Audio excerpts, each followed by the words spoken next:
मेरे प्यारे देशवासियों, कोरोना की समस्या से पूरा देश पिछले 1 साल से जूझ रहा है। लोग कहीं भी आ जा नहीं पा रहे हैं। इस ना आ जा पाने की पीड़ा को मुझसे ज्यादा भली भांति और कौन समझ सकता है।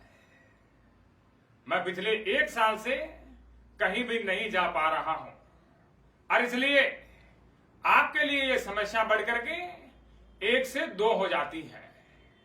लेकिन आपको घबराना नहीं है। खास करके इस कोरोना की समस्या से बिल्कुल भी नहीं घबराना है। दूसरी समस्या बाद में देख लेंगे। भाइयों बहनों, कोरोना को मैं बचपन से ही समझता आया हूं, लेकिन पिछले 1 साल में कोरोना को मुझे करीब से समझने का मौका मिला है और मुझे पता चला है कि कोरोना में जितनी बुराइयां हो, लेकिन कुछ अच्छाइयां भी हैं।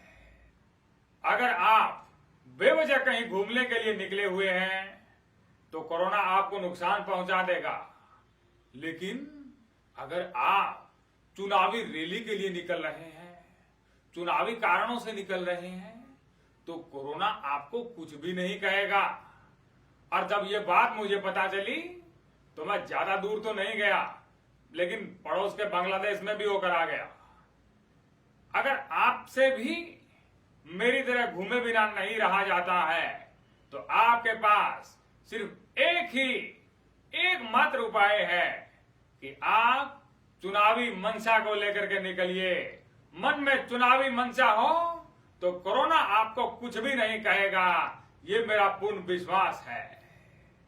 एक और बात, कोरोना को ये व्यक्ति पसंद नहीं होते हैं जो किसी मनोरंजक शो में जाते हैं, जो किसी जिम में जाते हैं, जो अपनी इम्यूनिटी बढ़ाते हैं।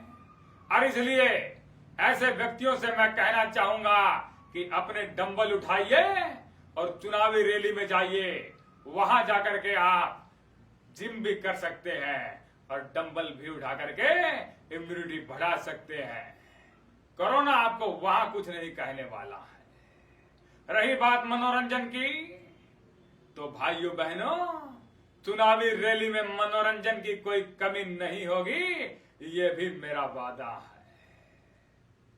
साथियों, अगर किसी और को भी घूमना है, बाहर निकलना है, तो एक उपाय मैं और बता रहा हूं कोरोना से निपटने का। आप एक कमेटी बना लीजिए भैया, अपने इलाके की कमेटी बना लीजिए, कोई उपचुनाव रख लीजिए, बनाई हुई कमेटी का अध्यक्ष चुन लीजिए, पार्षद चुन लीजिए दोबारा।